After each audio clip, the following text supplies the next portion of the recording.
యేసుప్రభులు కూడా చెడు లక్షణాలు ఉన్నాయనేటట్టుగా కరుణాకర్ గారు శ్రీలక్ష్మి గారికి ఎక్స్ప్లెయిన్ చేస్తున్నాడు. 2వ అధ్యాయము 52వ వచనంలో దేవుడు ఏమంటామన్నాడు? టచ్ మంటలు అంటున్నాడు. ఎక్స్పెక్టెడ్ ఇదే చెప్తారు. ఒకవేళ మీరు జెన్యున్గా కనుక ఈ ప్రోగ్రామ్ చేస్తూ ఉంటే, మీకు తెలియకుండా చేస్తూ ఉంటే కనుక ఇప్పుడు ఆలోచించండి. సరే, నేను చాలా జెన్యున్గా. నాకు చెప్తున్నారు ఆయన, నన్ను కదా, మిమ్మల్ని కాదు. యేసు ప్రభు తాను పెరిగిన నజరేతునకు వచ్చెను. ఆయన ఎక్కడి నుంచి తాను పెరిగిన నజరేతునకు వచ్చెను? ఆయన యోసేపు కుమారుడని ఎంచబడెను. అప్పుడు దాకా యేసేపు కుమారుడు ఎంచబడలేదా? మీరు జెన్యున్గా ఆలోచిస్తే ఎంత ప్రమాదం అని ఆయనకి తెలియదు. Silent years of Jesus Christ. అసలు ఎందుకు సైలెంట్గా ఉన్నాడు? అవును, సైలెంట్గా ఎందుకున్నాడు? అక్కడ షట్ డౌన్ నొక్కేశారా? మళ్ళీ 30 సంవత్సరాలు ఓపెన్ చేశారా?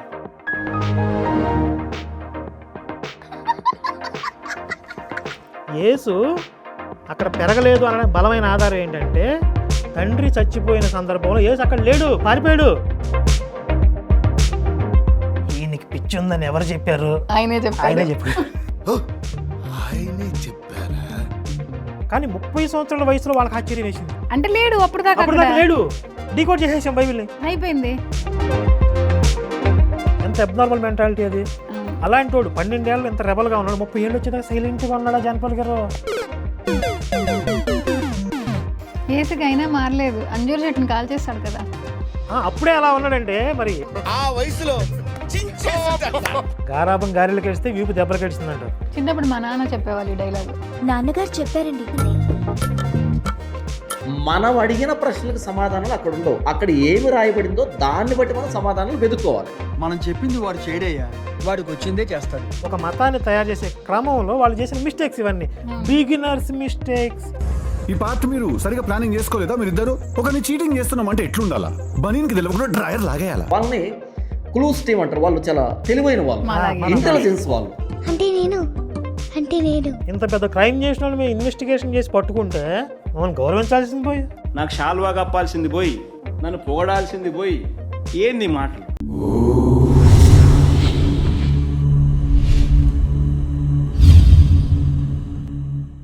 నమస్తే, వెల్కమ్ టు బైబిల్ క్లాసెస్ కాదు టెస్ట్ మనీ ట్రోల్స్. ఏం చెప్పాలి, ఇది ఏం ఎపిసోడో నాకే తెలియదు. ఇవి బైబిల్ తరగతుల కిందే కౌంట్ చేయండి, కాకపోతే ట్రోలింగ్ లాగా ఉంటుంది అనమాట. ఎందుకు అని అంటే, మన బైబిల్ తరగతులు ఎపిసోడ్స్ మీద పాస్టర్ జాన్ పాల్ తన ఛానల్లో ఖండిస్తూ, అంటే మన బైబిల్ తరగతులను ఖండించడం అంటే బైబిల్ని ఖండించినట్టే, మనం బైబిల్లో ఉన్నదే చెప్తాం కదా. కాబట్టి ఆయన బైబిల్ని ఖండిస్తూ వీడియోలు పెట్టాడు. అది మనం ప్రూవ్ చేస్తాం ఇప్పుడు. జాన్ పాల్ చెప్తున్న కంటెంట్తో మనం మాట్లాడుతున్నాం. బైబిల్ తరగతులే అయినా కూడా ట్రోల్స్ అనమాట, అంతేనా? అంతే. సరే, మొదలు పెడదాం మరి. ఈ వీడియో ముఖ్యంగా కరుణాకర్ సుగుణాకి అండ్ శ్రీలక్ష్మి గారికి ఇద్దరికి మనస్ఫూర్తిగా హృదయ అంతరంగంలో నుంచి మీ ఇద్దరికి కృతజ్ఞతలు తెలియజేస్తున్నాను. Thank you very much both of you. God bless you. ఏ గాడ్? లార్డ్ శ్రీరామ్. ఓకే. ఎందుకు అంటే, నేరుగా బైబిల్ చెబుతుంటే మా క్రైస్తవ సమాజానికి ఎక్కట్లే, అంత ఆసక్తి లేదు. చూసారా మొన్నే ఒక గర్వాప్సి ఆడియో కాల్లో సుందరకాండలో వింటే గూస్ బంప్స్ వచ్చినాయి, దావీదు కీర్తనలు నిద్ర వచ్చిందని చెప్పింది ఆ అమ్మాయి. జనరల్గా బైబిల్ ఇంత ఎవరికైనా నిద్ర వస్తుంది. మనం ట్రోల్ చేస్తున్నాం కాబట్టి, ఒరిజినల్ యాజ్ ఇట్ ఈజ్ ఉన్నట్టుగా చెప్తున్నాం కాబట్టి వాళ్ళకి ఇంట్రెస్ట్ పెరుగుతుంది. ఇంకొక విషయం కూడా గమనించండి, ఇప్పుడు కార్పొరేట్ పాస్టర్లు ఎవడో కూడా ఒరిజినల్గా ఉన్న బైబిల్ ఉన్నట్టుగా చెప్పడాడు, పెట్ట కథలో చెప్తాడు. ఆ పెట్ట కథలు చెప్పే పాస్టర్లనే ఎక్కువ మంది ఫాలో అవుతారు. మొన్నే విజయ్ కుమార్ ఒక వీడియోలో చెప్పాడు, నేను ఏదన్నా ఒక కాంట్రవర్షియల్ విషయం మాట్లాడితేనే చూస్తారు, బైబిల్ గురించి చెప్తే అసలు పట్టుమని 10 మంది కూడా పట్టించుకోరు, ఆ ఛానల్ ఉంటే ఎంత పోతే ఎంత అన్నాడు. అంటే ఏ పాస్టర్ బైబిల్ చెప్పినా కూడా వాళ్ళు వినరు, ఎక్కదో, అవసరం లేదు, వాళ్ళకి బోర్ కొట్టింది. కానీ మనం ఇంట్రెస్టింగ్గా చెప్తాం కాబట్టి బైబిల్ తరగతుల్లో పాస్టర్ల బైబిల్ వీడియోల కంటే మన బైబిల్ తరగతులు ఎక్కువ మంది చూస్తారు. ఇంకొకటి, వాళ్ళు బైబిల్ని కవర్ చేసుకుంటూ చెప్తారు కాబట్టి అది కూడా నచ్చకపోవచ్చు కొంతమందికి, అయి ఉండొచ్చు. కాబట్టి మీరు ముందుకు వచ్చి బైబిల్ తరగతులు అంటూ బైబిల్ వక్రీకరించినప్పుడు దీనికి సమాధానం ఏంటి అనేటువంటి ఒక తప్పిక అనేది ఏర్పడుతుంది క్రైస్తవ సమాజానికి, కొంతమందికైనా. అంటే ఇప్పుడు మనం అడుగుతున్న క్వశ్చన్స్కి ఆన్సర్ వాళ్ళకి తెలీదు, క్రైస్తవులకి. ఇప్పుడు మనం బైబిల్ని వక్రీకరించామనుకోండి, మనం రెఫరెన్స్ ఇస్తున్నాం కదా, ఆ రెఫరెన్స్లోకి వెళ్ళి బైబిల్ వాళ్ళు చదువుకుంటే ఇదేంటి ఇక్కడ ఒక కంటెంట్ ఉంటే ఇంకోలా చెప్తున్నాడు అని వాళ్ళకే అనిపించాలి కదా. కానీ వాళ్ళకి డౌట్స్ రేజ్ అవుతున్నాయి అంటే ఉన్నట్టే చెప్తున్నాడు కదా, దీన్ని ఎలా ఖండించాలి, దీనికి ఆన్సర్ ఏంటి అని అడుగుతున్నారు వాళ్ళు. ఇప్పుడు దీన్ని ఎవరు కవర్ చేస్తాడు అని వాళ్ళకి క్వశ్చన్స్ రేజ్ అవుతున్నాయి అంట. కాబట్టి మీరు ఇలాగే బైబిల్ ప్రశ్నిస్తూ ఉండాలి. తప్పకుండా మిమ్మల్ని ఆధారం చేసుకొని నేను వాటికి సమాధానం చెబుతూనే ఉండాలి. అలాగే తిరిగి మేము కౌంటర్లు కూడా వేస్తూ ఉంటారు. మనకు కావాల్సింది కూడా అదే కదా. మనకు కావాల్సింది కూడా అదేలేమ్మా. ఈ వీడియో చివరి దాకా వచ్చేటప్పటికి మీకే అనిపిస్తుంది ఎందుకురా ఇలాంటి బైబిల్ తరగతులు అనే కార్యక్రమాన్ని చేసి బైబిల్లో ఉన్న విషయాల్ని ఇంకా బయటకు వచ్చేటట్టుగా స్పష్టంగా అర్థమయ్యేటట్టుగా మేమెందుకు కారణమయ్యామా అనే ఫీలింగ్ మీకు రాకపోతే అప్పుడు నన్ను అడగండి. పోకిరిలో మహేష్ బాబు లాగా షట్టర్ కొంచెం తెరిచి పెట్టుకోమ్మా అంటాడు, ఆ రేంజ్లో చెప్తున్నాడు. ఎందుకురా అనవసరంగా బైబిల్ మీద మాట్లాడవలసి వచ్చింది అనే ఫీలింగ్ నేను మీకు కలగజేయలేకపోతే నేను అసలు క్రైస్తవునే కాదు. నేను కూడా చెప్తున్నా, ఈ సువార్తలు రాసిన వాళ్ళు ఏ లోకంలో ఉన్నా ఎందుకురా మనం ఈ సువార్తలు బైబిల్ రాసి ఇప్పుడు ట్రోలింగ్ గురవుతున్నాం అని చెప్పి ఆ ఫీలింగ్ వాళ్ళకి తెప్పించకపోతే, అలా నీతో అనిపించకపోతే నేనేంటో వాళ్ళకి తెలుసు. నేనేం ఫిక్స్ అవ్వలేం ఇంకా. ఆయన ఫిక్స్ అయ్యాడు ఏమని? ఆయన పేరు అది కాదని. ఏది? వినండి, జాన్ పాల్నే కాదు, ఆయన జాన్ పాల్ కాదు కదా, మణికంఠ కదా. మణికంఠ పెట్టుకుందా ఫిక్స్ అయిపోయాడు ఆయన. యేసుప్రభులు కూడా చెడు లక్షణాలు ఉన్నాయనేటట్టుగా కరుణాకర్ గారు శ్రీలక్ష్మి గారికి ఎక్స్ప్లెయిన్ చేస్తున్నాడు బైబిల్ తరగతుల పేరుతో. ఎందుకంటే 18 సంవత్సరాల జీవితాన్ని దాచేశారు కాబట్టి. బైబిల్లో యేసుప్రభు 18 సంవత్సరాల జీవితాన్ని ఎక్కడ దాచిపెట్టలేదు కరుణాకర్ సుగ్నా గారు అండ్ శ్రీలక్ష్మి గారు. ఎందుకు నేను ఇలా సంబోధిస్తున్నాను అంటే ఆలోచించండి మీరు.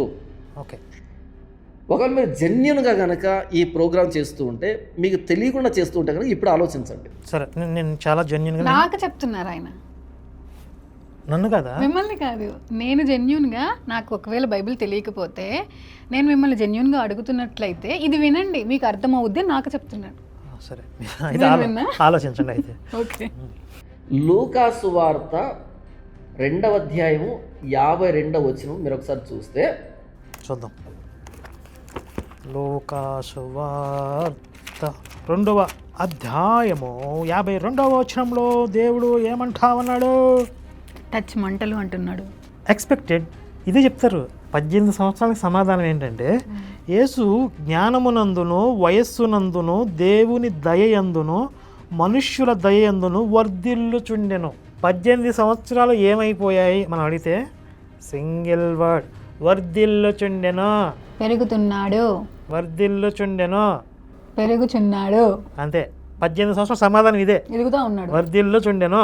ఓకే, అయిపోయింది, దొరికేసింది. 18 సంవత్సరాలు అదే చెప్తున్నా, ఆన్సర్ వచ్చేసింది ఇక అంతే. ఆయన ఆన్సర్ కూడా అదే. వయస్సు నందు అంటే ఏజ్లో యేసు పెరుగుతున్నాడు అని రాయబడింది. లూకా సువార్త 4వ అధ్యాయము 16వ వచనంలో, తర్వాత ఆయన తాను పెరిగిన నజరేతునకు వచ్చెను, తను వాడుక చొప్పున విశ్రాంతి దినమందు సమాజ మందిరములోనికి వెళ్ళి చదువుటకై నిలుచుండగా ప్రవక్త అయిన యెషయా గ్రంథము ఆయన చేతికియ్యబడెను. ఆయన గ్రంథము విప్పగా, అంత చెప్పలేదు ఆయన, మీరు చాలా ఎక్కువ చదివారు. అంటే 16వ వచనం మొత్తం చదివాను, ఆయన అంత చదవలేదు. అవసరం లేదా? విందాం. యేసు ప్రభు తాను పెరిగిన నజరేతునకు వచ్చెను, తాను పెరిగిన నజరేతునకు వచ్చెను. యేసు ప్రభు 3వ అధ్యాయం 23వ వచనం లూకా సువార్తలో. ఆగండి, నాకు ఇక్కడ ఒక డౌట్ వచ్చింది. ఆయన ఎక్కడి నుంచి తాను పెరిగిన నజరేతునకు వచ్చెను? అప్పుడు దాకా ఎక్కడున్నాడు ఇది కూడా లాజిక్కే కదా, మరి అది చెప్పలేదు ఈయన ఆన్సర్. ఆయన నజరేతులోనే పెరిగితే ఎక్కడి నుంచో అక్కడ రావాల్సిన అవసరం లేదు. అవును, ఇంకెక్కడో పెరిగితేనే నజరేతుకు వచ్చాడు. ఇంకెక్కడో పెరిగితే నజరేతు అనకూడదు, అనకూడదు. ఇంకెక్కడో పెరిగితే అసలు ఈయన ఎక్కడున్నాడు అన్నది చెప్పాలి కదా, చెప్పలేదు కదా. అవును, ఇంకెక్కడి నుంచి నజరేతుకు వచ్చాడు అది కావాలి, అది మరి ఆన్సర్ చెప్పాలి. That's what I want. John Paul గారే చెప్పాలి. బాగా అంటున్నారు, స్టూడెంట్ కదా. నేను చెప్తే సగం డౌట్సే వచ్చినాయి, ఆయన చెప్తే డబల్ డౌట్స్ వస్తున్నాయి. 3వ వచనం లూకా సువార్తలో 30 సంవత్సరాల వయసులో ఆయన పరిచర్య ప్రారంభించాడు అని రాయబడింది. 3వ అధ్యాయము 23వ వచనంలో యేసు బోధింప మొదలుపెట్టినప్పుడు ఆయనకి దాదాపుగా 30 ఏండ్ల ఈడు గలవాడు. ఆయన యోసేపు కుమారుడని ఎంచబడెను. అప్పుడు దాకా ఏసేపు కుమారుడు అని ఎంచబడలేదా? అంటే నేను జెన్యూన్గానే అడుగుతున్నానండి, అందులో ఉన్నది నేను అడుగుతున్నాను. నాకేమి ఇందులో మీరు జెన్యున్గా ఆలోచిస్తే ఎంత ప్రమాదం అని ఆయనకి తెలియదు. అంటే నాకు డౌట్ వచ్చింది, నేను చేయలేనిది. నేను కామెడీగా చెప్పట్లేదు, సీరియస్గా అడిగాను. నేను చాలా సీరియస్గా అడిగాను.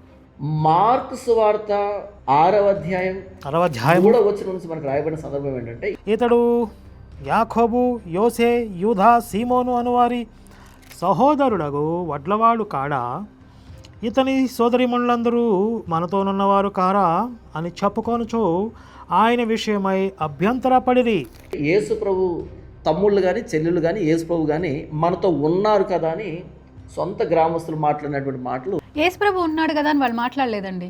వీళ్ళ తమ్ముళ్ళు చెల్లెళ్ళు మనతో ఉన్నారు కదా అని అన్నాడు.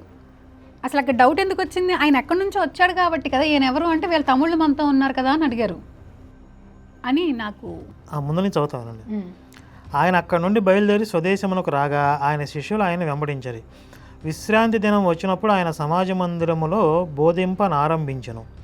అనేకులు ఆయన బోధ విని ఆశ్చర్యపడి ఈ సంగతులు ఇతనికి ఎక్కడి నుండి వచ్చెను, ఇతనికి ఇయ్యబడిన ఈ జ్ఞానం ఎట్టిది, ఇతని చేతుల వలన ఇట్టి అద్భుతములు చేయబడుచున్నవి ఇదేమి, ఇతడు మరియ కుమారుడు కాడా, ఇతడు యాకోబు, యోసే, యూదా, సీమోను అనువారి సహోదరుడకు వడ్లవాడు కాడా.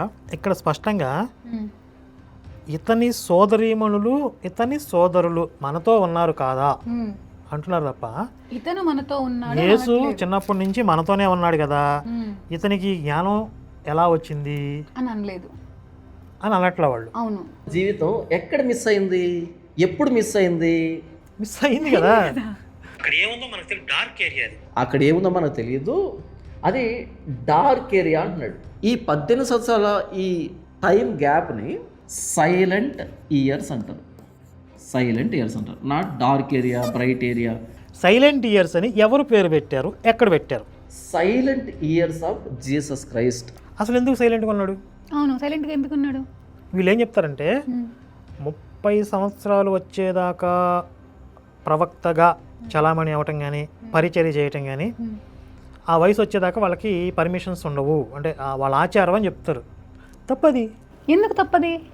ఎందుకంటే సమూయేలు చిన్నపిల్లాడప్పుడే యెహోవాకి మొక్కుబడి చేయబడ్డాడని చెప్పి అక్కడ ఏలీ దగ్గర వదిలిపెట్టేస్తాడు వాళ్ళమ్మ. అక్కడే యెహోవా మందిరంలో ఉండి పరిచర్య చేస్తూ ఉంటాడు. అవును, ఇప్పుడు మొదటి సంతానాన్ని ఇచ్చేస్తారు కదా, అలా చాలా మంది పిల్లల్ని వాళ్ళకి వదిలేసినట్టున్నారుగా. పరిచర్య అంటే ఏంటి?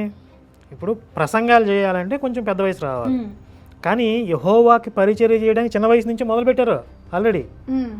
ఇప్పుడు యేసు ఒక 100 సంవత్సరాలు బతికి ఒక 20-25 సంవత్సరాల దాకా ఇంట్లో ఉన్న తల్లిదండ్రులకి ఒబిడియంట్గా ఉండి ఇంకొక 20-30 సంవత్సరాలు గృహస్థ ధర్మాన్ని పాటించి ఆ తర్వాత వానప్రస్థంలోకి వచ్చి మిగిలిన 20-30 సంవత్సరాలు సమాజం కోసం ఖర్చు పెట్టాడు అంటే ఒక అర్థం ఉంటుంది. అసలు ఆయన ఉన్నదే 33 సంవత్సరాలు. ఒకవేళ ఆయన నిజంగా దేవుడి కుమారుడు అయితే ఆయన ఎన్ని సంవత్సరాలు బ్రతుకుతాడో ఆయనకి తెలుసు. అవును, ఆ తక్కువ టైంలో 18 సంవత్సరాలు చీకట్లో ఎందుకున్నాడు, పోనీ సైలెంట్గా ఎందుకున్నాడు, అవును, పోనీ ఈ 3 సంవత్సరాలను సాధించేశాడు, అసలు చెప్పాల్సిందంతా చెప్పేశాడు అంటే చివరిలో నేను ఫెయిల్ అయిపోయాను, నన్ను ఎవరు నమ్మట్లేదని ఏడుస్తాడు యోహాను సువార్తలో.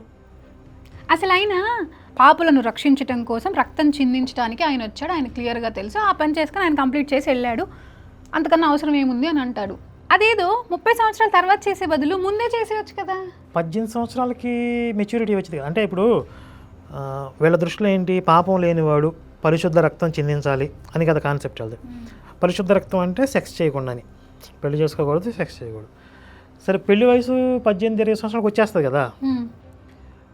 పోనీ ఆయన పవిత్రంగా ఉన్నాడు అని తెలియాలంటే, ఇప్పుడు ప్రూవ్ అవ్వాలంటే డే టు డే మొత్తం డేటా ఉండాలి. ఎప్పుడు ఆయనది పరిశుద్ధ రక్తం అని అనుకోవడానికి అవకాశం ఉంటుంది. ఇప్పుడు యుక్త వయసులో ఉన్న దాచేసి ఆయన పరిశుద్ధ రక్తం ఎలా అంటారు మీరు? అక్కడ ఏం జరిగిందో మనకు తెలియదు అని కాదు, లేకపోతే ప్యాసివ్. ఓకే, యాక్టివ్గా లేడు ఆయన. ఆయన యాక్టివ్గా లేడు, ఆయన మినిస్ట్రీ చేయలేరు.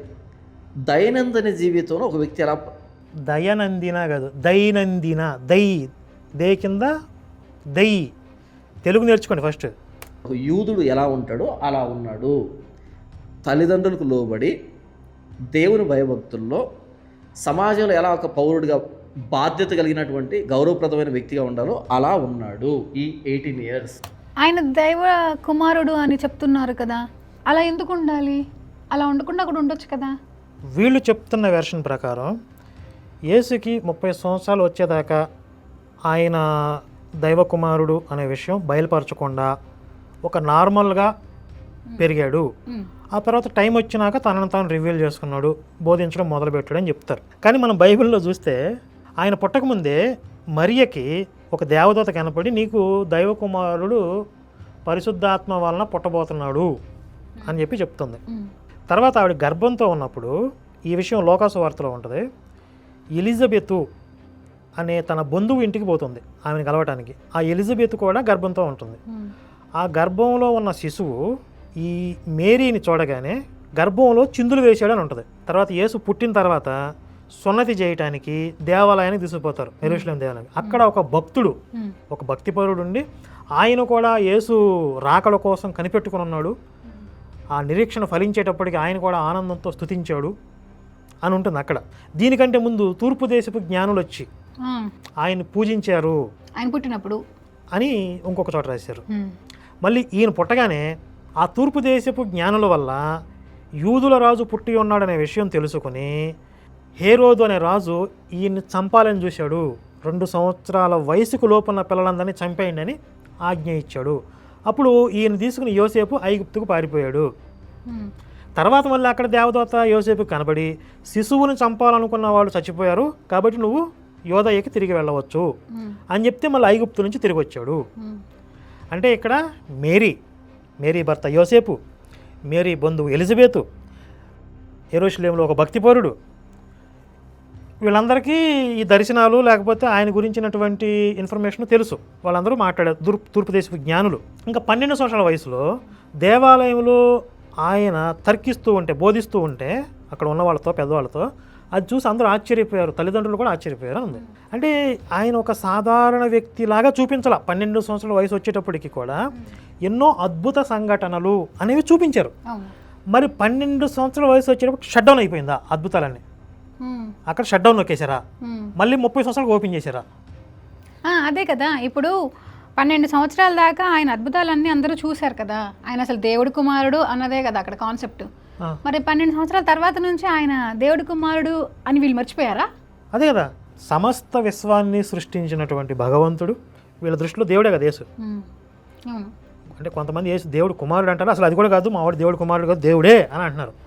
సమస్త విశ్వాన్ని సృష్టించినటువంటి భగవంతుడు ఇజ్రాయెల్ అనే ప్రాంతానికి వచ్చాడు. 30 సంవత్సరాల దాకా ఎవరు పట్టించుకోలేదు, అసలు ఏమి జరిగిందో కూడా తెలియదు. కాబట్టి ఇక్కడ మనకి డౌట్స్ రైజ్ అవ్వడానికి అవకాశం ఉందా లేదా? న్యాయం చెప్పండి ఎవరైనా సరే. అంతరాత్మ అనేది ఒకటి ఉంటుంది, క్రైస్తవులు కూడా. మీకు అంతరాత్మ వివేకంతో ఆలోచించండి. 12 సంవత్సరాల లోపే ఇన్ని మిరాకిల్స్ చెప్పి యుక్త వయసు వచ్చిన తర్వాత ఏమైంది అంటే లేదు. లాస్ట్ ఇది అడిగింది మర్చిపోయి 12 సంవత్సరాల దాకా ఇన్ని చేశాడు కాబట్టి ఆయన దేవుడే అంటారేమో. అవి కల్పితాలంటున్నా, అది చెప్పాలి ఇప్పుడు. ఎందుకంటే తర్వాత కుటుంబ సభ్యులు కూడా ఆయన నమ్మలేదు. అవును, ఆయన సహోదరులైనను ఆయన ఎంతో విశ్వాసం ఉంచలేదు. అప్పుడు మేరీ కూడా వచ్చి వాళ్ళకి చివాట్లు పెట్టలేదు. అరే మీకేం తెలిసిన ఎర్రిపప్పులారా, ఆయన చిన్నప్పుడు అసలు ఏంటన్నా దేవదూతలు వచ్చారు ఇన్ని జరిగాయని ఆవిడే చెప్పలేదు. ఆయనకి మతి భ్రమించిందని కూడా ఉంటుంది కదా ఇక్కడ. ఆయన మతి చెలించి ఉన్నదని చెప్పి ఆయన పట్టుకోపోయారు ఉంటుంది. ఇంకొకటి, యోసేపు చచ్చిపోయినప్పుడు అసలు లేదు ఇందులో. ఇప్పుడు ఇవన్నీ ఇంపార్టెంట్ ఇన్ఫర్మేషన్ దాచేశారా లేదా? ఏమీ లేకుండా ఎందుకు దాచారు? ఇప్పుడు ఆయన ఎంత మహిమాన్వితుడైనా, ఎంత కారణ జన్ముడు దేవకుమారుడైనా తండ్రి చనిపోయిన విషయాన్ని రాయాలా వద్దా? రాయాలి కదా. కామన్ యూదుడిలాగా బ్రతికినప్పుడు తల్లిదండ్రుల మీద ఎఫెక్షన్ ఉంటుంది కదా. లాజర్ చచ్చిపోతే ఏడ్చినోడు తండ్రి చచ్చిపోతే ఏం చేశాడు తెలీదు. బైబిల్ ఏది? ఏడ్చుంటాడు. అంటే తండ్రికి యేసుకి మంచి రిలేషన్ లేదు. అంటే వాళ్ళతో లేడు, పెరగలేదు. అసలు ఆ టైంలో యేసు లేడు అక్కడ. యేసు అక్కడ పెరగలేదు అనే బలమైన ఆధారం ఏంటంటే తండ్రి చచ్చిపోయిన సందర్భంలో యేసు అక్కడ లేడు, పారిపోయాడు. మీరు ఇలా చెప్పారు కదా, అసలు జాన్ పాల్ గారు ఫస్ట్ అడిగే క్వశ్చన్ ఏంటో తెలుసా? ఇప్పుడు మీరు చెప్పింది బైబిల్లో ఎక్కడ చూపించండి అంటాడు ఆయన. అంటే లాజికల్గా మనం బ్రెయిన్తో ఆలోచించింది బైబిల్లో ఎక్కడుంది, నాకు ఆ వాక్యం చూపిస్తానే సినాప్టిక్ గాస్పెల్స్ అది ఎక్కడుందో బైబిల్లో చూపించాలి కదా. అప్పుడు ఆయన కవర్ చేసుకోవడానికి ఎక్కడెక్కడ చెత్త అంత ఎత్తుకొచ్చి వీటిని ఎలా చూడాలి, వీటిని ఎలా చూడాలి నువ్వు చెప్తావా? మేము లాజిక్తో ఆలోచిస్తున్నాం. తండ్రి చచ్చిపోయిన సందర్భం లేదు అంటే బైబిల్లో యేసు జీవితం అంటే ఇప్పుడు తండ్రి చచ్చిపోయినప్పుడు ఆయన లేడు అంటే 30 సంవత్సరాల లోపే చచ్చిపోయాడు ఆయన. అంతే కదా, అంటే అది తెలియదు ఎవరికి. అంతే అయి ఉంటుంది. అంటే మనకి రీజనబుల్గా ఆలోచిస్తే అదే అర్థం వస్తుంది. ఎందుకంటే తర్వాత వచ్చి ఆయన 30 సంవత్సరాల తర్వాత వచ్చిన తర్వాత ఎక్కడా కూడా తండ్రి ప్రస్తావన లేదు కదా. లేదు. ఒకవేళ 30 సంవత్సరాల తర్వాత యోసేపు చనిపోయాడు అప్పుడు రాసి ఉండేవాళ్ళు, అంటే అప్పటికే చనిపోయాడు. మేరియే కనపడుతుంది తప్ప ఎక్కడైనా మనకు బైబిల్లో యోసేపు కనపడలేడు. అంటే ఈ మిస్ అయిన 18 సంవత్సరాల్లోనే యేసు తండ్రి చచ్చిపోయాడు, ఆయన ఇక్కడ లేడు కాబట్టి ఆ సందర్భం రాయలేదు. సరే, ఇంకొకటి వీళ్ళ ఉద్దేశం ప్రకారం ఇంతకుముందు చెప్పినట్లుగా పరిశుద్ధ రక్తం చిందించాలి, పరిశుద్ధ రక్తం చిందించాలి అంటే సెక్స్ చేయకూడదు. ఆయన సెక్స్ చేయలేదు అని మనం నమ్మాలంటే ఈ 18 సంవత్సరాలు ఏం చేశాడు తెలియాలి కదా. అంటే చెప్పాడు కదా, వృద్ధి చెందుతూ ఉన్నాడు వయస్సునందు. వయస్సు అంటే ఏజ్ పెరుగుతూ ఉంటే ఆయన పెరుగుతూ ఉన్నాడు అని జాన్ పాల్ గారు చెప్పారు. ఇప్పుడు నేను నమ్మాలి అంటే ఆ లైన్లో వచ్చేసింది మొత్తం ఇన్ఫర్మేషన్ అంట. సైలెంట్ ఇయర్స్ అంటే ఆయన ఏం చేశాడో మనకు తెలియదు అని అర్థం కాదు. నీకు తెలుసా జాన్ పాల్ గారు? నీకు తెలిస్తే చెప్పు, డే టు డే ఇన్ఫర్మేషన్ ఇవ్వు నాకు. డే టు డే ఇన్ఫర్మేషన్ ఇవ్వకపోయినా పర్వాలేదండి. ఇయర్కి ఒక సంఘటన అని చెప్పు. 13వ సంవత్సరంలో ఇది జరిగింది, మెయిన్ సంఘటన ఇది. 14వ సంవత్సరంలో ఇది. పోనీ 5 ఏళ్ళ కోడి చెప్పు, ఒక 3-4 చెప్పు. 18 సంవత్సరాల్లో ఒక 3-4 చెప్పు. ఏదో ఒక్కటి చెప్పు, ఒక్కటైనా. పోనీ చదువుకుంటారు పిల్లలు, అప్పుడు స్టడీస్ ఏమున్నాయో తెలియదు, వృత్తులు ఏం నేర్చుకునే వాళ్ళో తెలియదు కదా. ఇవి నేర్చుకున్నాడు ఇవి ఉంటాయి కదా. మనం ఇంకొకటి లాజికల్గా అడిగింది ఏంటి, ఇదిగో మొత్తం 4 సువార్తలు ఆయన గురించి రాశారు కదా, ఆయన జీవితం గురించి. ఇంతే ఈ మొత్తం బైబిల్లో యేసు జీవితం ఇది ఎంత పర్సంటేజ్ కనపడుతుంది చూడండి. ఇది ఈ 4 సువార్తలే. ఇదంతా ఓల్డ్ టెస్టమెంట్, యేసు అనే పేరు ఉన్నది ఇందులో. ఇదంతా యేసు తదనంతరం పౌలు వాళ్ళ ఎపిసోడ్స్. ఇంతే యేసు జీవితం. ఇది కూడా ఈ 4 సువార్తల్లో కూడా తిప్పి జరిగిందే మళ్ళీ తిప్పి రాశారు. ఇంత తక్కువ, అసలు ఉన్నదే తక్కువ, దాంట్లో కూడా జరిగిన విషయాలు మళ్ళీ అందులో కాంట్రడిక్షన్స్ ఉన్నాయి, అవి వేరు. మళ్ళీ అక్కడికి మళ్ళీ వెళ్దాం. ఎందుకు 4 రాశారు, 25% ఒకడు, ఇంకో 25% ఒకడు, అట్లా రాయొచ్చు కదా. దానికి ఆయన ఆన్సర్ చెప్పాడు. ఆన్సర్ చెప్పి మీకు నాకు హోంవర్క్ ఇచ్చాడు. ఏమని, ఇది ఇలా ఎందుకు రాశారో మీరు చెప్పండి అని చెప్పి వస్తుంది నెక్స్ట్. అసలు కామన్ సెన్స్, వాళ్ళ దేవుడికి విచక్షణ ఉండాలి. ఇప్పుడు ఇన్ని సంవత్సరాలు పిల్లోడు ఏం చేశాడో తెలియకుండా దాచేస్తే రేపొద్దున కరుణాకర్ అనేవాడు ఇలాంటి వాళ్ళు వస్తారు, ప్రశ్నిస్తారు. కాబట్టి మనం క్లారిటీగా ఉండాలి, ట్రాన్స్పరెంట్గా ఉండాలి అనే విచక్షణ లేదు ఆయనకి. ఇప్పుడు అదే విచక్షణ ఎక్కడ మిస్ అయింది, మేరీ దగ్గర కూడా మిస్ అయింది. నువ్వు మేరీకి నేను కడుపు చేయడానికి వచ్చానని చెప్పి మేరీకి చెప్పావు, ఆమె భర్త యోసేపుకి కూడా తర్వాత చెప్పావు అన్నట్టుగా రాశారు. ఎవరికి చెప్పాలి? లోకం అంతా చెప్పాలి. ఇదిగో ఈ స్త్రీ నా వల్ల గర్భవతి అవ్వబోతుంది, ఈమెని సందేహించకండి అవును అని ఆవిడ పాతివ్రత్యానికి భంగం కలగకుండా, లేకపోతే అపార్థాలు రాకుండా బయట అక్కడ విచక్షణ మిస్ అయింది. ఎవరికి చెప్పాలో తెలియలేదు మీ దేవుడికి. అంటే సామాన్య మానవులు ఈ రాసుకున్న ఎవడో విచక్షణ, కనీసం మినిమం కామన్ సెన్స్ లేనోడు రాసుకున్నారు పుస్తకాలు. యేసు ప్రభు యోహాను సువార్త 8వ అధ్యాయంలో యూదుల మధ్య నిలవబడి నా యందు పాపం ఉన్నదని మీలో ఎవడు స్థాపింపగలడు అని అన్నాడు. అసలు భలే కామెడీ తెలుసా. ఎట్లా ఉంటుందంటే జైలర్ సినిమాలోనా, ఈయనకి పిచ్చి ఉందని ఎవరు చెప్పారు, ఆయనే చెప్పారు. ఏం చూసి ఈయన భయపడుతున్నారని చెప్తున్నారు? ఆయనే చెప్పారండి. ఓ, ఆయనే చెప్పారా? అలాగే ఉంటుంది ఇది. నా దగ్గరికే రమ్మని ఎవరు చెప్పారు, ఆయనే చెప్పాడు. యేసులో పాపం లేదని ఎవరు ఏసే చెప్పుకున్నాడు. బైబిల్ దైవ గ్రంథాన్ని ఎవరు చెప్పారు, బైబిలే చెప్పింది. అసలు ఈ లాజిక్ అప్లై చేస్తే ఇప్పుడు కోర్టులో జడ్జి గారు చాలామందిని అడుగుతూ ఉంటారు. అక్కడ ఒక క్రిమినల్ వస్తాడు, నాలో పాపం ఉన్నదని మీలో ఎవడు స్థాపించానగా కేసు కొట్టేయలేక కొట్టేయి ఆయన అడుగు దమ్ముండి ఛాలెంజ్ చేస్తున్నాడు రా.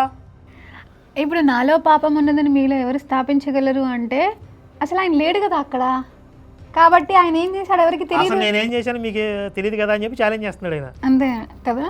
ఇంకొకటి సరే, ఆ డార్క్ ఇయర్స్ దాచేసినా కూడా మిగిలిన ఈ తక్కువ జీవితంలోనే ఇన్ని ఉన్నాయి. ఇన్ని ఏంటయ్యి లోపాలు, అవలక్షణాలు. ఓకే, ఆయన మరణించేంత వరకు ఆయన ఏ పాపం చేయలేదు, పాపరహితుడు ఆయన. పాపం అంటే ఇప్పుడు యేసులో పాపం ఉన్నదని మనం డిబేట్ చేసాం కదా. బైబిల్ ప్రకారం పాపం అంటే ఏంటి, లోకంలో సర్వసాధారణంగా పాపం అంటే కొన్ని డిఫరెన్స్లు ఉంటాయి కదా. ఇప్పుడు హిందుత్వం ప్రకారం పాపం అంటే ఏంటి, ఏ మతం ప్రకారం పాపం అంటే అది అర్థాలు మారిపోతూ ఉంటాయి. ఒక్కొక్క మతంలో ఒక్కొక్క నిర్వచనాలు ఉంటాయి. బైబిల్లో వాళ్ళ దేవుడి ఆజ్ఞని అతిక్రమించడమే పాపం, ఆజ్ఞ అతిక్రమణమే పాపం అని ఉంది. అవును. యేసు ఎన్నోసార్లు బైబిల్ దేవుడు ఆజ్ఞలు ధిక్కరించాడు. అసలు పెద్ద పాపి ఎవరంటే యేసే. బైబిల్ ప్రకారం పెద్ద పాపి. మామూలుగా లోకంలో ఉన్నటువంటి ధర్మాల ప్రకారం అది పాపం కాకపోవచ్చు, కానీ బైబిల్ ప్రకారం మహాపాపం అది. అంటే మన ఎపిసోడ్లో ఈ విషయం చెప్పలేదు కదా, మనము 18 సంవత్సరాలు ఏమైందని మాత్రమే అడిగాం కదా. ఇది ఇంకొక ఎపిసోడ్లో వచ్చింది కదా, అప్పుడు దానికి ఆయన ఆన్సర్ చెప్తారు అని నేను అనుకుంటున్నా. ఇప్పుడు మన హిందుత్వం ప్రకారం పాపం ఏంటి? పరోపకారాయ పుణ్యాయ పరపీడనాయ పాపాయ. సింపుల్గా చెప్పాలంటే పరులకు ఉపకారం చేస్తే పుణ్యం, పరులను పీడిస్తే పాపం, ఇదే కదా. అవును. కానీ బైబిల్ అది కాదు. వాళ్ళ దేవుడి ఆజ్ఞలు ధిక్కరిస్తే పాపం అది. పరులను పీడించేవాడు వాళ్ళ దేవుడి ఆజ్ఞనికి విధేయుడై ఉంటే వాడు మహాభక్తుడాడు, దేవుడికి ఇష్టడాడు. లెక్కలు మారిపోతాయి, మతం మారితే లెక్కలు మారిపోతాయి. ఇంత స్పష్టంగా బైబిల్లో ఉంటే మరలా 18 సంవత్సరాలు డార్క్ ఏరియా అంటూ ఏమంటే స్పష్టంగా ఉందా? ఏముంది? 18 సంవత్సరాల గురించి జీవితం గురించి చెప్పండి రా బాబు అంటే వర్ధిల్లు చుండెను అంతే. ఇంత స్పష్టంగా ఉందంటాడు. అవలక్షణాలు ఉండే అవకాశం ఉందంటూ మాట్లాడుతున్నారు అంటే మీ మనస్సాక్షికి వదిలిపెట్టేస్తున్నాం. మీరు మీ మనస్సాక్షిని బట్టి ఆలోచించుకోండి. ఎందుకంటే అలాగే మన క్రైస్తవ సోదరులు కూడా మీ మనస్సాక్షిని బట్టి ఆలోచించుకోండి. మీరు ఒక సంస్థను స్థాపించారు, శివశక్తి అని. ఓకే, దానికి ఫండింగ్ కావాలి, దానికి జనాదరణ కావాలి. క్రైస్తవ మీద ఉన్న వ్యతిరేకతను మీరు క్యాష్ చేసుకోవడానికి మీకు దశంభాగాలు కావాలి కదా. మరి ఇప్పుడు మీరు జనాల్ని ఈ దశంభాగాల పేరుతో పీడించడం కానీ, హిందువుల్ని మత మార్పిడి చేసే ఈ మిషన్లో ఇవన్నీ మానేస్తే నేను అసలు శివశక్తి పెట్టాల్సిన అవసరమే లేదు. అంతే కదా, సింపుల్. మీరు మీ వ్యాపారాలు మూసేయండి, నేను శివశక్తి ఆపేస్తాను. సరే, వాళ్ళ వ్యాపారాలు వాళ్ళు పెట్టుకున్నా కూడా హిందూ గాడ్స్ మీద వ్యతిరేకంగా మాట్లాడుతూ ఇంటింటికి తిరుగుతూ వాళ్ళు మా దేవుడే పరిశుద్ధుడు, మీ దేవుళ్ళు కాదు అని చెప్తున్నారు కదా. అది ఆపినా పర్వాలేదు కదా మనకు. మొత్తం ఆపేయాలి. ఇప్పుడు లెక్కలన్నీ తీయాలి. మరి జీవితాన్ని అది కూడా చాలా కీలకమైనటువంటి యవ్వనం కూడా కదా, టీనేజ్ అంటే కాస్త దుందుడుకుగా వ్యవహరించే వయసు అది. హార్మోన్స్ ప్రభావం అధికంగా ఉండే వయసు అది. తప్పులు చేయడానికి ఎక్కువ అవకాశం ఉన్న వయసు అది. అలాంటి వయసుని దాచేశారు 18 సంవత్సరాలు. కాబట్టి అందులో ఈ లక్షణాలు ఆయనకు లేవు అని చెప్పడం ఎవరికీ సాధ్యం కాదు. మంచి ప్రశ్న కరుణాకర్ సుగుణ గారు. ఇప్పుడు యేసు ప్రభు టీనేజ్లో ఉన్నప్పుడు ఎలా ఉండి ఉంటాడో ఆయన 30 yearsలో కూడా అలాగే ఉంటాడు. ఎలా? How is it possible? అదేలాగా మామూలుగా మన లైఫ్లో, ఇప్పుడు కరుణాకర్ సుగుణ లైఫ్లో కానీ లేకపోతే మన లైఫ్లో కానీ అందరి లైఫ్లో కానీ ఏం జరుగుతుందంటే టీనేజ్లో హార్మోన్స్ ప్రభావం ఎక్కువ ఉంటుంది మనకి, ఎవరికైనా అంతే. అయితే యేసు ప్రభు టీనేజ్లో ఆయన మనం చేసినటువంటి పనులు చేయలే ఆయన.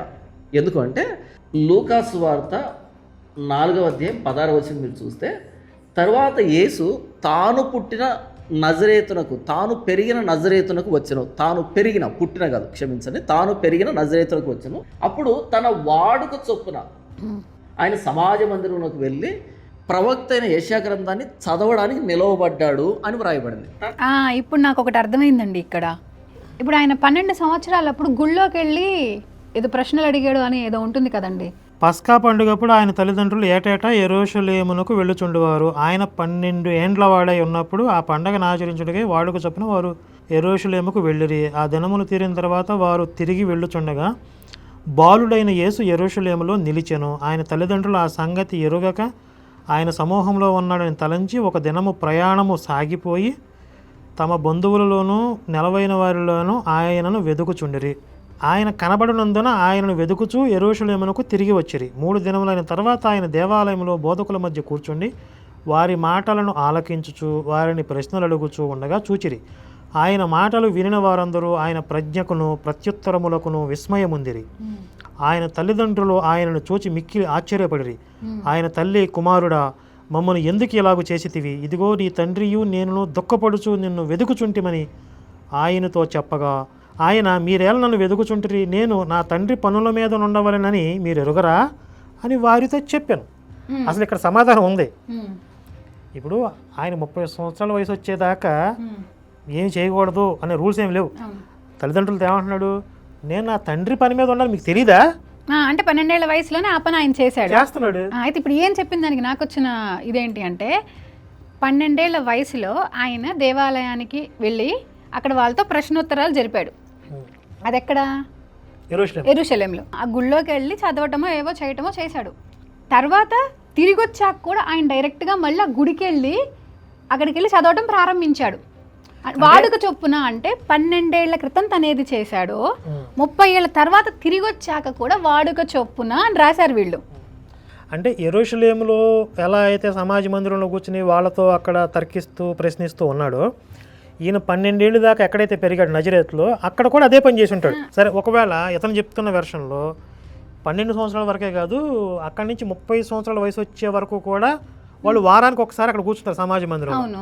ప్రతి వారం అక్కడికి వెళ్ళి ఈయన బోధిస్తూ ఉంటే అసలు ఎలాంటి విశేషాలు జరగలేదా 18 సంవత్సరాల్లో? 18 సంవత్సరాలు ఆయన ఒక మందిరంలో ఉండి ప్రశ్నోత్తరాలు వేస్తూ జ్ఞానాన్ని బోధిస్తూ ఉంటే చుట్టుపక్కల ఉన్న వాళ్ళందరూ ఆయన అసలు బాబానో దైవున్నో చేసేసేవాళ్ళు కదా. అప్పటికి వాళ్ళకు ఒక అభిప్రాయం వచ్చేయాలి యేసు మీద. 30 సంవత్సరాల వయసు వచ్చిన తర్వాత ఈయనేంటి, ఎవరో ఎలా ఉన్నాడు, ఎందుకు ఇలా మాట్లాడుతున్నాడు అని డౌట్ ఎందుకు వచ్చింది వాళ్ళకి? ఎప్పుడు జరిగేదే కదా రిపీట్గా. ఎప్పుడు ఈయన ఇంతే ఇలాగే మాట్లాడతాడు, ముందు నుంచి ఆయనకి ఆ జ్ఞానం ఉంది, అర్థం కావాలి కదా. అవును. కానీ 30 సంవత్సరాల వయసులో వాళ్ళకి ఆశ్చర్యం వేసింది. అంటే లేడు అప్పుడు దాకా లేడు. ఇతను తోడబుట్టిన వాళ్ళు, సోదరీమణులు అందరూ మనతో పాటు ఉన్నారు కదా, ఇతనికి ఇంత జ్ఞానం ఎలా వచ్చింది అంటే అంతకుముందు వీళ్ళతో ఎప్పుడు మాట్లాడలేదు, వీళ్ళతో ఎప్పుడు తర్కించలేదు. అక్కడ అర్థమైపోతుందా మనకి లాజిక్. ఒకటి, తండ్రి చనిపోయిన సందర్భం రాయలేదు. 30 సంవత్సరాల వయసులో వాళ్ళు చూసి అందరూ ఆశ్చర్యపోయారు. 18 సంవత్సరాలు దాచేశారు. ఏంది ఇది జాన్ పాల్ గారు? వారానికి ఒకసారి వెళ్తాడు కదా అక్కడికి, ఆయన వాడుక చొప్పున అన్నారు కదా, మరి వారానికి ఒకసారి వెళ్తే అక్కడికి మళ్ళీ ఆయన్ని క్వశ్చన్ చేయాల్సిన అవసరం లేదు కదా. ఇక్కడ 12 సంవత్సరాల వయసులో అంటే ఆశ్చర్యపోయారని ఒక అర్థం ఉంది. అదే చిన్నపిల్లాడు కాబట్టి. చిన్నపిల్లాడికి ఇంత జ్ఞానం ఎలా వచ్చి 30 సంవత్సరాల వయసులో కూడా ఆశ్చర్యపోవడం ఏంటి అంటే ఈ మధ్యలో లేడు. డీకోడ్ చేసేసాం బైబిల్ని, అయిపోయింది.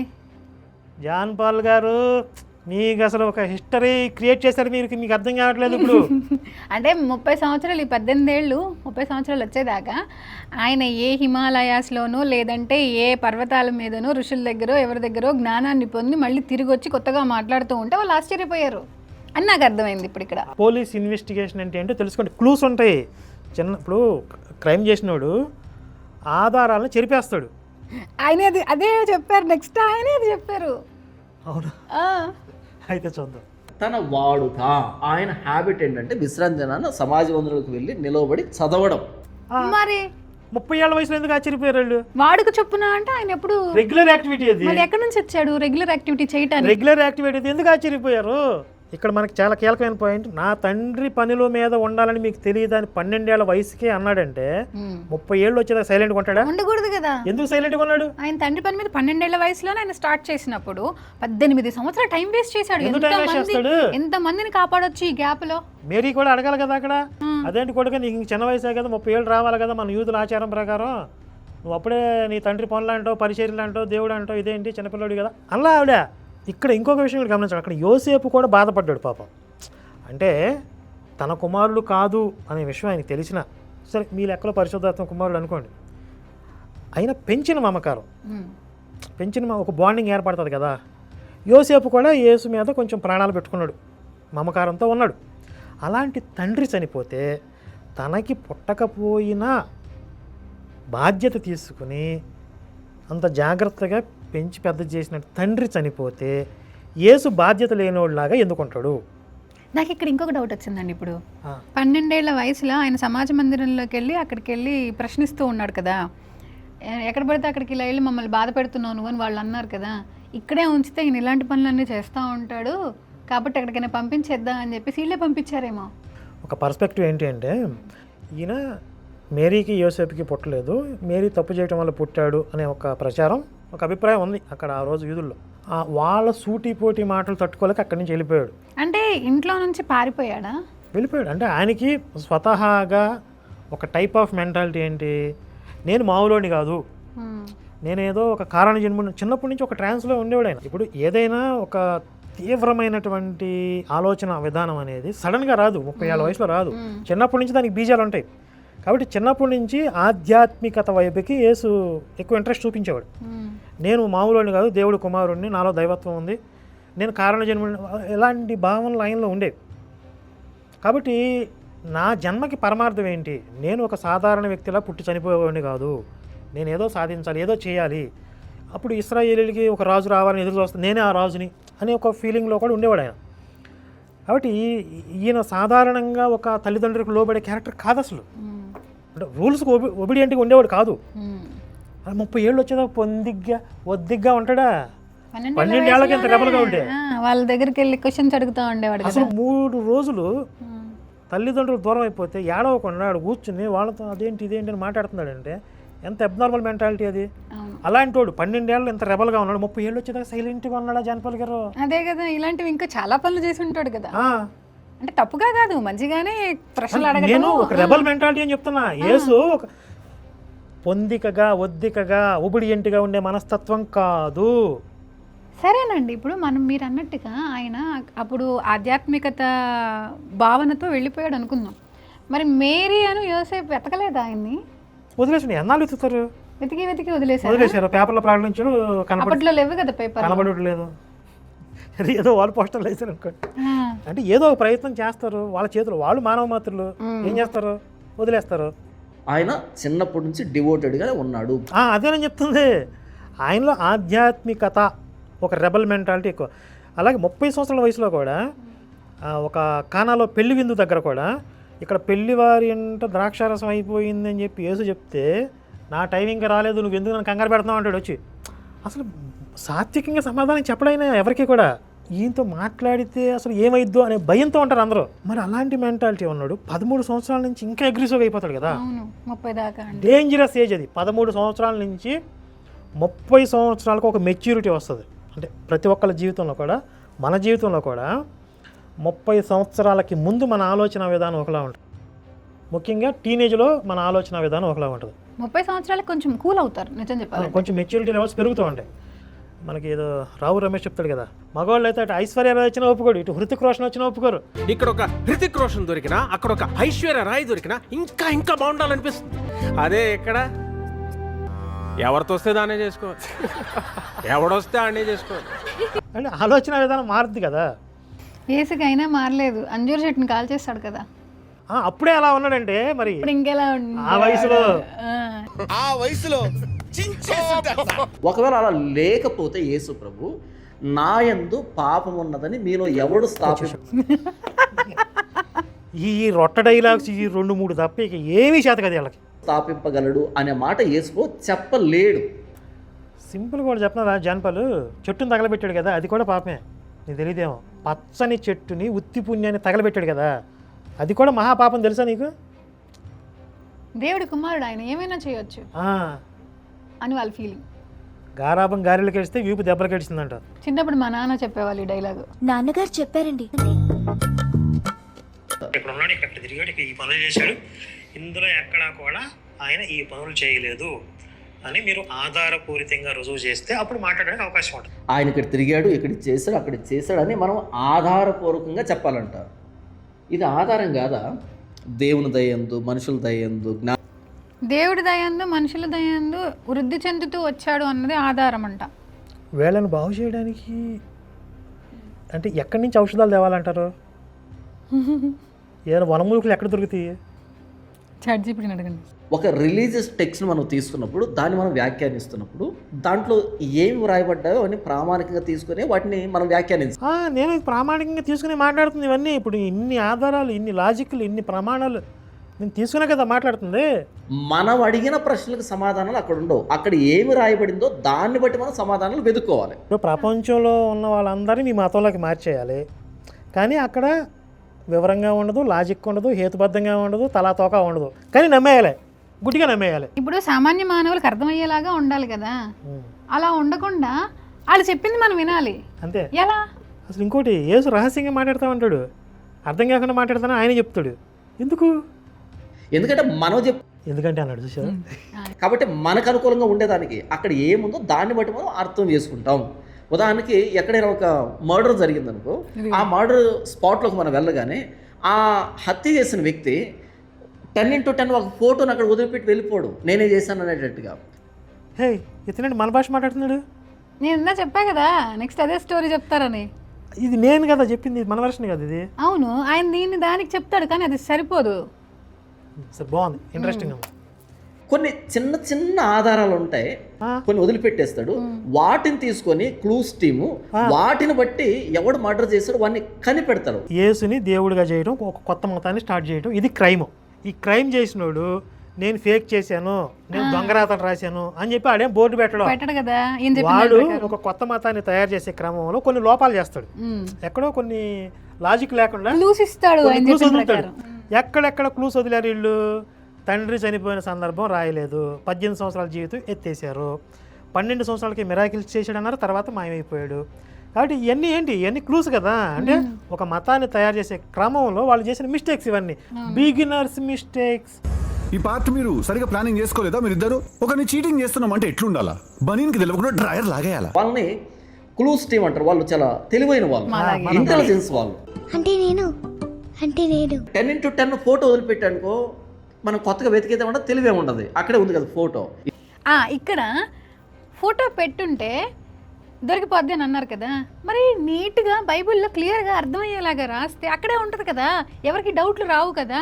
అసలు క్లూస్ టీమ్ అవసరం లేదు కదా, ఆయన ఇవ్వచ్చు కదా. ఆయనే మర్డర్ చేయలేదు కదా, మర్డర్ చేస్తే కదా బోర్డు పెట్టుకుంది. మర్డర్ చేయని వాళ్ళు బోర్డు పెట్టుకుని తప్పలేదు కదా.